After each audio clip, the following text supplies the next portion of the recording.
साथियों नमस्कार, मैं डॉक्टर दीपेंद्र कुमार शर्मा आपके अपने YouTube platform chemistry bye D Sharma से आपके साथ जुड़ा हुआ हूं।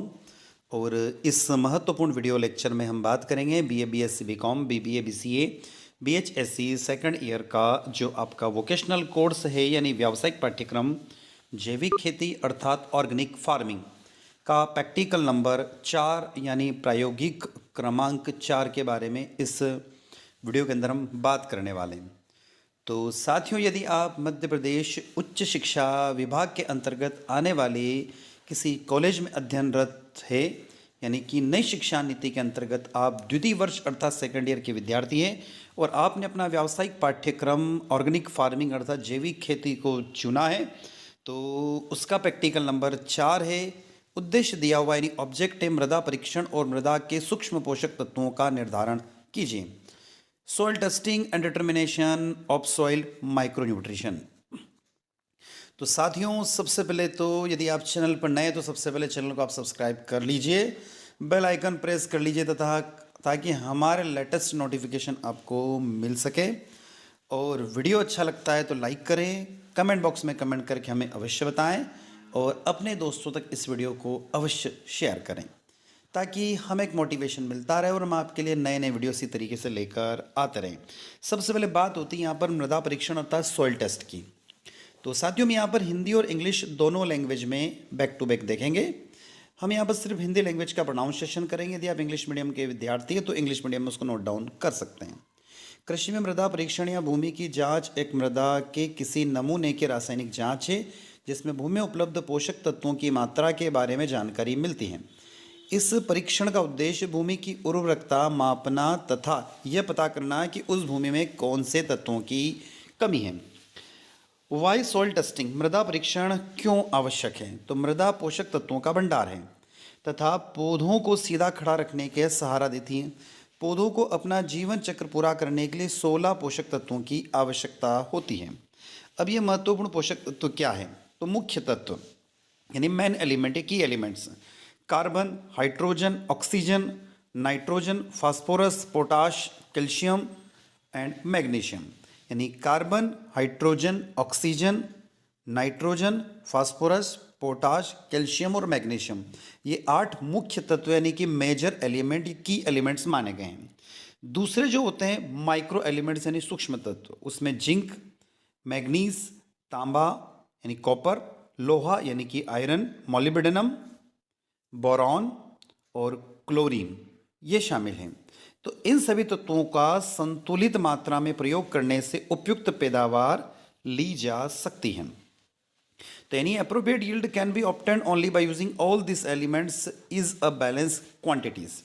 यदि किसी भंडार से केवल निष्कासन ही होता रहे तो उससे निष्कासित मात्रा की पूर्ति न की जाए, जो कुछ समय बाद वह भंडार खाली हो जाता है। ठीक यही दशा हमारी मृदा की यानी कि सॉइल की भी होती है। लगातार फसल उत्पादन में वृद्धि एवं बढ़ती सघन खेती के परिणाम स्वरूप पोषक तत्वों का ह्रास भी बढ़ रहा है, यानी मिट्टी में पोषक तत्वों की कमी आ जाती है। परंतु उर्वरकों एवं रासायनिक खादों द्वारा उनकी पूर्ति पूरी तरह से नहीं हो पा रही है, जिससे हमारी भूमि की उर्वरक शक्ति यानी फर्टिलिटी जो है वो क्षीण हो जाती है। अब बात करते हैं हम लोग पोषक तत्वों का पौधों पर क्या प्रभाव होता है। Effect of nutrients of plants, मुख्य पोषक तत्वों का पौधों पर प्रभाव एवं कमी के लक्षण। सबसे पहले बात करते हैं हम नाइट्रोजन। यह आप लोग अच्छे से जानते हैं साथियों, नाइट्रोजन एटमॉस्फेयर में 78% के अप्रोक्सीमेट पाया जाता है। तो यह पौधों के तनों, शाखाओं एवं पत्तों के स्वास्थ्य एवं वृद्धि में सहायक है। मृदा में इसकी अधिकता से पौधे बढ़कर गिर जाते हैं, रोगों एवं कीटों का प्रकोप बढ़ जाता है, दाने कम लग पाते हैं तथा विलंब से पकते हैं। इसकी कमी से पौधे की वृद्धि रुक जाती है। हल्के हरे रंग के नीचे के पत्ते फफी के पीले रंग के से लेकर भूरे रंग के हो जाते हैं। डंठल एवं तना छोटे और पतले हो जाते हैं। तो साथियों, यदि नाइट्रोजन की कमी भूमि के अंदर यानी मिट्टी के अंदर ज़्यादा होगी तो भी समस्या, कम होगी तो भी समस्या है। अब बात करता हूँ फास्फोरस की। यह पौधों की जड़ों की वृद्धि में सहायक है एवं दानों को पुष्ट करता है, मतलब दानों को अच्छा बड़ा रखता है। फास्फोरस आवश्यकता से अधिक नाइट्रोजन के हानिकारक प्रभाव को भी दूर करता है तथा कीटों एवं रोगों के प्रकोप को रोकता है। फसलें समय पर पकती है। इसकी कमी से गहरे रंग का पौधा बैंगनी रंग का, जो बाद में शाही युक्त तथा लाल रंग में बदल जाता है। बात करते हैं नेक्स्ट पोटाश की। यह पौधे में चीनी एवं मॉन्ड यानी स्टार्च बनाने की प्रक्रिया में सहायक होता है। इसके साथ ही उनमें प्रतिकूल मौसम एवं कीटों तथा व्याधियों से बचने की क्षमता में वृद्धि लाता है। इसके अलावा पौधों में तनों एवं डंठलों को मजबूत बनाता है। इससे पौधे में जल धारण की क्षमता बढ़ जाती है। इसकी कमी के कारण नीचे के पत्तों पर निर्जीव रेशे के धब्बे चितकबरे या पीले होते हैं, या फिर इनमें हरेपन की कमी होती है। इन मुख्य पोषक तत्वों की आपूर्ति जैविक खाद यानी ऑर्गेनिक फर्टिलाइजर एवं रासायनिक उर्वरक यानी केमिकल फर्टिलाइजर से की जाती है। पत्ते, अब बात करते हैं पके फसल के लिए अलग अलग मात्रा में पोषक तत्वों की आवश्यकता होती है। बात करते हैं जिंक की यानी जस्ता। यह पौधों के अंदर इंडोल एसिटिक एसिड नामक हार्मोन का निर्माण करने एवं उसकी वृद्धि में सहायक करता है। वो प्रोटीन की मात्रा को भी बढ़ाता है। इसकी कमी से लक्षणों कुछ प्रमुख फसलों में इस प्रकार है। धान रोपाई के 15 से 20 दिनों के बाद सर्वप्रथम ऊपर से तीसरी पत्ती पर लाल भूरे रंग के बिंदु प्रकट होते हैं। ये तुरंत आपस में मिलकर बड़े रंग के धब्बे बन जाते हैं और अंत में पूरे पत्ते को ढक लेते हैं। इसे धान के घेरखेरा रोग के नाम से जाना जाता है। बात करते साथियों ऑब्जेक्टिव्स ऑफ सॉइल टेस्टिंग। मृदा जांच के उद्देश्य क्या है? मृदा में पोषक तत्वों की सही मात्रा ज्ञात करना तथा उसके आधार पर संतुलित उर्वरकों का प्रयोग करना। मृदा के विशिष्ट दशाओं का निर्धारण करना, जिससे मृदा को कृषि विधियों और मृदा सुधारक पदार्थों की सहायता से सुधार जा सके। मृदा में आवश्यक पोषक तत्वों की मात्रा ज्ञात करना। मृदा की जांच के आधार पर फसलों को संतुलित करना। मृदा जांच के आधार पर क्षेत्रों का मूल्यांकन करना तथा उनकी उर्वरक शक्ति के आधार पर मानचित्र तैयार करना। समस्याग्रस्त भूमियों के लिए मृदा सुधारकों का सही मात्रा का निर्धारण करना। अब आती है बात मृदा की जांच क्यों जरूरी है। Why soil testing is necessary. फसलों की वृद्धि और जीवन काल को पूरा करने के लिए 16 से 17 पोषक तत्वों की आवश्यकता होती है, जिनमें कार्बन, हाइड्रोजन एवं ऑक्सीजन की पूर्ति वायु तथा जल से होती है और बचे हुए जो 13 से 14 पोषक तत्वों की आपूर्ति मृदा से होती है।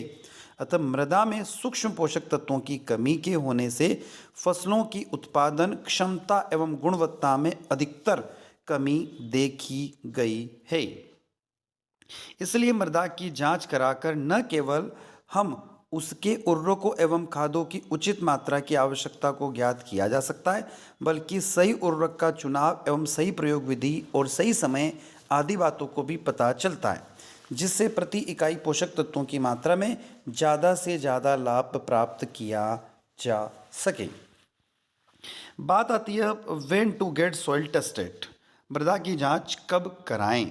तो मृदा की जांच कराने के लिए सर्वोत्तम समय मई एवं जून के महीने में उपयुक्त होता है। भूमि में नमी की कमी कम से कम हो और यदि सघन खेती की जा रही है तो नमूने एक फसल चक्र के पूरे होने पर प्रतिवर्ष लेने चाहिए, अन्यथा 3 वर्ष में एक बार मृदा की जांच करवाना पर्याप्त रहता है। मृदा जांच में काम आने वाले उपकरण आगर, बर्मा यानी कि ट्यूब, बाल्टी, फावड़ा, पटरी, टेक्टीन या मोटे कागज के टुकड़े, पॉलीथीन की थैली 13 सेंटीमीटर गुणित 25 सेंटीमीटर, लेबल के सामान, बेलन, छलनी और खुरपी। खेत में मृदा नमूना एकत्र करना, collection soil sample from the field. खेत समतल हो और पूरे खेत में एक ही फसल उगाई गई हो और उर्वरकों की समान मात्रा डाली गई हो तो पूरे खेत से एक ही संयुक्त नमूना लेना चाहिए। नमूना यानी कि सैंपल लेने से पहले यह जरूरी है कि जिस स्थान से नमूना लेना चाहिए वहाँ की ऊपरी सतह से घास आदि हटा देना चाहिए। नमूना एकत्र करने के लिए 15 से 20 रैंडमली जगह का चुनाव करें। पहले 15 सेंटीमीटर वी शेप में खुरपी या फावड़े की सहायता से इसकी दीवार को सटाकर पूरी गहराई तक के मिट्टी की एक समान परत काटकर साफ बर्तन में इकट्ठा कर लेना चाहिए। मृदा नमूने को छाया में सुखाना चाहिए, क्योंकि धूप में सुखाने से नमूने में उपस्थित पोषक तत्वों के अवांछनीय बदलाव हो जाते हैं। छाया में सुखाने के बाद नमूने को ठेले यानी लकड़ी के हथौड़े को फोड़कर कंकड़, पत्थर तथा खरपतवार, पौधों की जड़ें आदि निकालकर अलग कर लेना चाहिए। लिया गया नमूना का एक ढेर बनाकर 4 बराबर भागों में बांटकर विपरीत दिशा के भाग को इकट्ठा कर पुनः वही प्रक्रिया दोहराते रहना चाहिए जब तक कि लगभग 500 से 1000 ग्राम यानी कि आधा किलो से 1 किलो मृदा शेष रहे। फिर उस मृदा नमूने को फिर 2 mm की छलनी से छान लेना चाहिए। इसके बाद नमूने को एक साफ कपड़े की थैली में भरकर कागज या टीन के टुकड़े पर खेत का क्रमांक, किसान का नाम व पते लिखकर एक थैली के अंदर तथा दूसरी थैली के मुंह पर बांध देना चाहिए। मृदा नमूने के साथ भेजी गई क्या क्या सूचनाएं? यदि जो हम सैंपल कलेक्शन करेंगे पोषक तत्वों की कमी को ज्ञात करने के लिए, तो किसान का नाम व पूरा पता, नमूना एकत्र किए गए खेत का नाम और खसरा नंबर, नमूना एकत्र करने की गहराई, बोई गई पिछली फसल का ब्यौरा, भविष्य में बोई जाने वाली फसलों के नाम, सिंचाई के साधन और उसके बाद आएगी दिनांक। मृदा नमूना लेते समय ध्यान देने योग्य बातें। मृदा का नमूना कभी खुला नहीं छोड़ना चाहिए। मृदा नमूना खेत के उस स्थान से नहीं लेना चाहिए जहां पर उर्वरकों को रखा गया हो। उस स्थान पर उर्वरक का कुछ अंश जरूर रह जाता है। मृदा के नमूने को उर्वरकों के बोरों के ऊपरी नहीं सुखाना चाहिए। मृदा नमूने को उर्वरकों को बोरों के पास नहीं रखते हैं।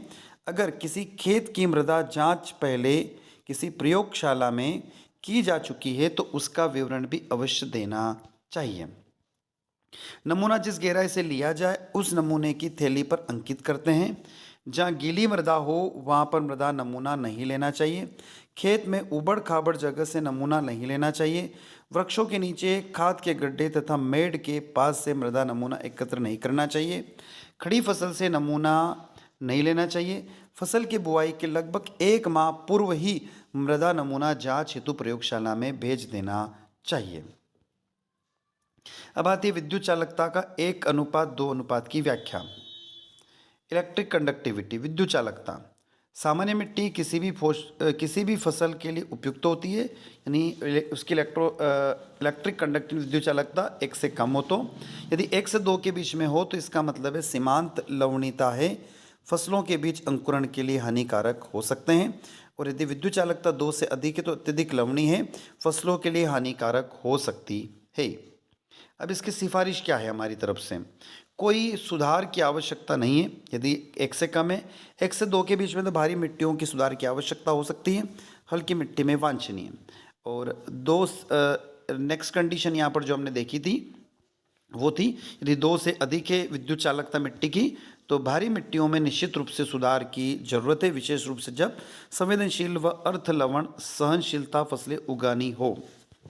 मिट्टी में पीएच की मात्रा की व्याख्या। मिट्टी में पीएच यदि 6 से कम है तो अम्लीय मिट्टी है, कुछ फसलों के लिए अनुपयुक्त हो सकती है। 6 से 8 के बीच में है तो सभी फसलों के लिए उपयुक्त हैं। और 8.6 से 9.0 के बीच में है तो क्षारीय कुछ फसलों के लिए हानिकारक हो सकती है।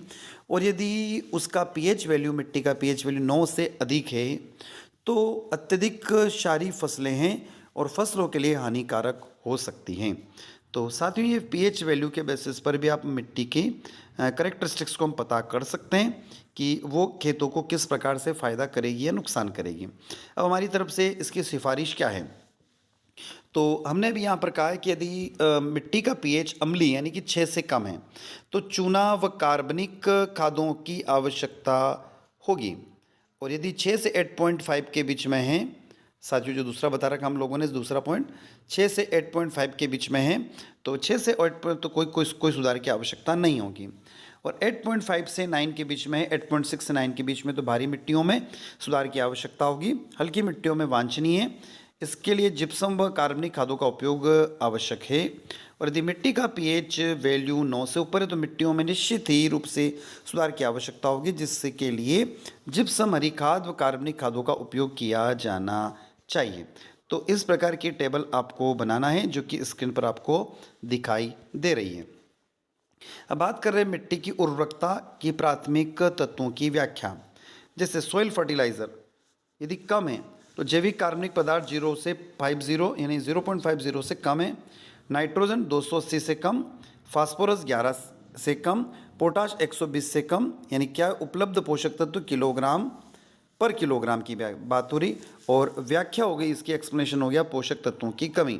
यदि आपको ऐसा कुछ सॉइल टेस्टिंग के बाद दिखाई देता है रिजल्ट, तो यदि मीडियम है तो उसमें 0.50 से 0.75 कार्बन की बात हुई है, 280 से 560 ये नाइट्रोजन हो गया, और फास्फोरस 11 से 25 और पोटाश 120 से 280 होगा। पोषक तत्व मिट्टी के अंदर सामान्य है। हाई लेवल कार्बन की मात्रा 0.75 से कम और नाइट्रोजन 560 से अधिक, और नाइट्रोजन के बाद आया था फास्फोरस। फास्फोरस का जो कंटेंट है 25 से अधिक, और पोटाश की बात हुई 280 से अधिक। तो पोषक तत्वों की उपलब्धता मिट्टी के अंदर अधिक है।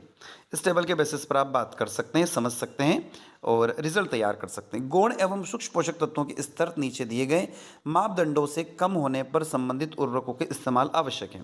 जैसे न्यूट्रिशन यानी पोषक तत्व दिए हुए, मिट्टी की कमी का स्तर 1/4 मीटर ग्राम पर किलोग्राम या ग्राम 1/2, सल्फर 10, आयरन 4.5, मैग्नीज 2.0 और जस्ता जो है वो 0.6, बोरॉन 0.5 और कॉपर 0.2।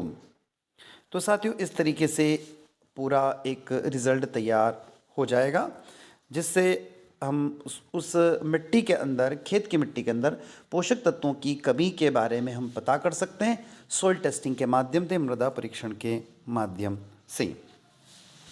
तो साथियों आई होप ये वीडियो आप लोगों को अच्छा होगा। ये जो कंटेंट था ये Suresh Kumawat, doctor SR Yadav, doctor Ranjit Singh और सुशील कुमार खारिया का जो एक कंटेंट था, कुछ आर्टिकल्स वहाँ से हमने लिया है।